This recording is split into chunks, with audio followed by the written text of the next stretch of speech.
Alright guys, we're going to cover mainly BTC today, and we're going to get into it quick. Remember, this is not financial advice.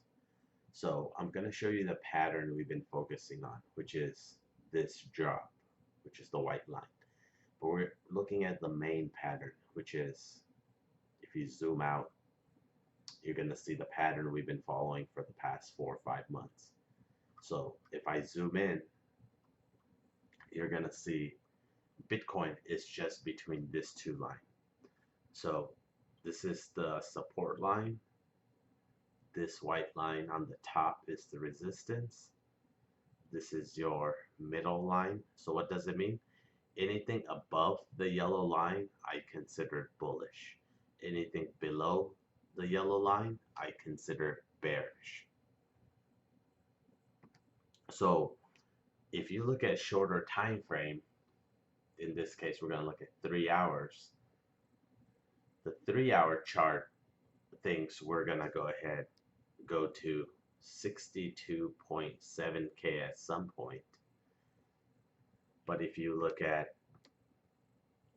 the 4-hour chart, the 4-hour chart thinks we're going to go to 56.8K. And if you look at the 5-hour chart, it thinks we're going to go to 55.7K. So if you take that into account, and we're still within our trend line, then we're most likely going to work our way to 62. We may go a little bit higher to 63.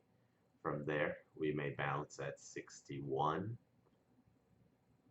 then to go up a little, then come back down to 58K-ish.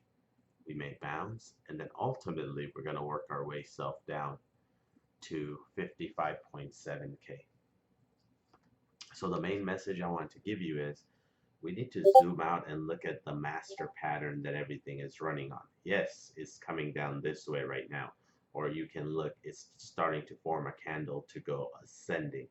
But ultimately, what Bitcoin is going to do is go to 62.5K, then work its way down slowly to 55.7K.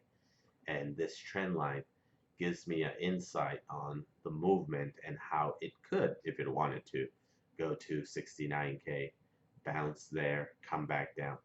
But it's not going to do that. It's slowly going to cook us. So that should wrap up the quick update on BTC. Hopefully showing you the master pattern was helpful. Leave on the comment below if looking at the master pattern and the more defined movement is on, if it made more sense or not.